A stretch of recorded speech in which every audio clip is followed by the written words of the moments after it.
सोमनाथ महादेव की जय, नमः पार्वती पतये, हर हर महादेव।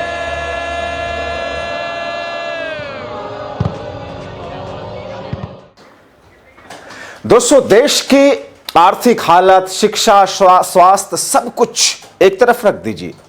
जो मोदी योगी बेटी बचाओ बेटी पढ़ाओ की बात का ढकोसला गढ़ते थे, मगर मोदी के शान शौकत वाले पीएम आवास से महज 70 किलोमीटर दूर योगीराज में एक बेटी और उसकी मां के साथ जो कुछ मेरठ में हुआ, मगर इनको उससे क्या मतलब? ये तो बस सनातन सनातन करके बहुसंख्यकों की एक बड़ी आबादी को भ्रमित कर अपने साथ चिपकाए रखने में लगे हैं। सुनिए चंद्रशेखर को। एक कहते हैं ना कि कोई किसी के जख्म को मरहम नहीं लगा सकता, लेकिन बात करने, दर्द सुनने में हल्का हो जाता है। और यमराज जो है उसे कहीं और पहुंचा देगा, लेकिन यहाँ यमराज 52 घंटे सो रहा है या छुट्टी पे है, इसका जवाब मुख्यमंत्री दें। डब्बे खाली रहेंगे इस बार, इसको जानना है पुलिस ने क्या किया।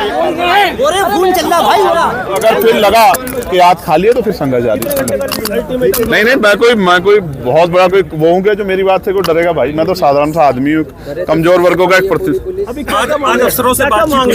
देखिए, मांग पहले तो ये है कि परिवार से बातचीत हो जाए।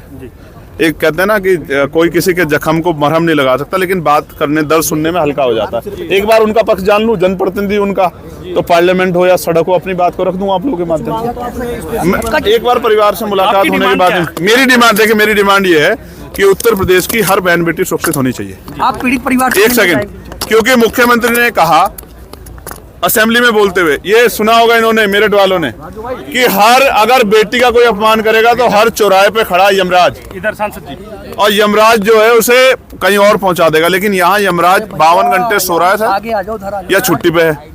इसका जवाब मुख्यमंत्री दें कि यहाँ 52 घंटे में यमराज जी कहीं सो गए, गहरी निद्रा में कुंभकर्ण बन गए हैं, या यमराज जी छुट्टी पे चले गए। इसका जवाब मुख्यमंत्री जी को देना चाहिए, या फिर वो सिर्फ रील बनवाने के लिए असेंबली में खड़े होकर कोई भी भाषण पेल देते हैं। इसका जवाब उनको देना है। वो कह रहे हैं कि हमने आर्थिक मदद दे दी है, आर्थिक मदद भी दे दी है, और संघी सोम कह रहे हैं आर्थिक मदद दे दी है, और न्याय के लिए हम खुद यहाँ बैठे हुए हैं। अब किसी को यहाँ आने की जरूरत नहीं है, राजनीति करने की जरूरत नहीं है। तो क्या आप राजनीति करने वहाँ जा रहे हैं? ठीक है, और कुछ कहना है? आप भी कोई मदद करेंगे पीड़ित की? और कुछ कहना है? मैं तो जानना चाह रहा हूँ आपसे, कहना नहीं। मैं जो कुछ जवाब देना होगा ना वो प्रशासन से बात करके दे दूंगा। कौन क्या कर रहा है सब जानते हैं। आप जा रहे हैं? मैं आपको एक विश्वास दिलाता हूँ, मैं कब साठ जाने के लिए आया हूँ, लेकिन कोशिश कर रहा हूँ कि संवैधानिक दृष्टिकोण से मेरी परिवार से बात हो जाए, कहीं भी जाए। मैं आपको एक बात बताता हूँ, मैं कहना नहीं चाहता था, आपने जिक्र छेड़ दिया है। डब्बे खाली रहेंगे इस बार, कमजोर वर्गों के लिए बहन बेटियों के स्वाभिमान सम्मान की रक्षा करना जानते हैं, हर आदमी के कैरेक्टर को जानते हैं। समय जवाब देगा, चिंता मत करो। हाँ, मैं कपसाड़ जाऊंगा, अगर परिवार की कहीं भी और भी मुलाकात हो जाए तो कानूनी प्रक्रिया फॉलो करते हैं, मैं उसको उसमें सहमत हूँ। ठीक है। अब आपको दिखाते हैं मोदी साहब के धर्म के गुबार में लोगों की आंखों में जो धूल झोंकने वाली स्थिति है और जिस तरीके से इनके धर्म के गुबार में लोगों की आंखें चिढ़िया रही हैं, उसका अंदाज जरा देख लीजिए। जब गजनी से लेकर औरंगजेब तक तमाम आक्रांता सोमनाथ पर हमला कर रहे थे तो उन्हें लग रहा था कि उनकी तलवार सनातन सोमनाथ को जीत रही है। वो मजहबी कट्टरपंथी ये नहीं समझ पाए कि जिस सोमनाथ को वो नष्ट करना चाहते हैं उनके नाम में ही सोम अर्थात अमृत जुड़ा हुआ है। उसमें हलाहल को पीकर भी अमर रहने का विचार जुड़ा है।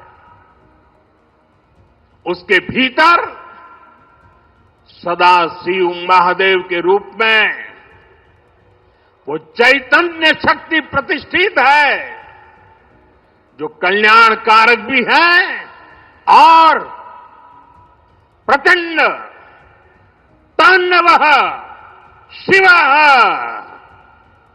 ये शक्ति का स्रोत भी है। भाइयों बहनों, सोमनाथ में विराट। अब दोस्तों, आपको जो बयान सुनवाने जा रहा हूं वो सुनकर आप उछल पड़ेंगे। बीजेपी का ही एक नेता कहता है कि नरेंद्र मोदी हिंदू नहीं है, भाजपा वाले असली हिंदू है ही नहीं, क्योंकि वो अपने बाप के भी नहीं।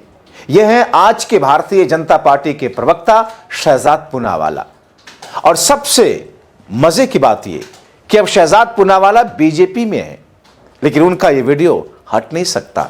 ये तब कांग्रेस या कांग्रेस समर्थन में हुआ करते थे। भाजपा आरएसएस कोई हिंदू नहीं है, वो सिर्फ ड्रामा है।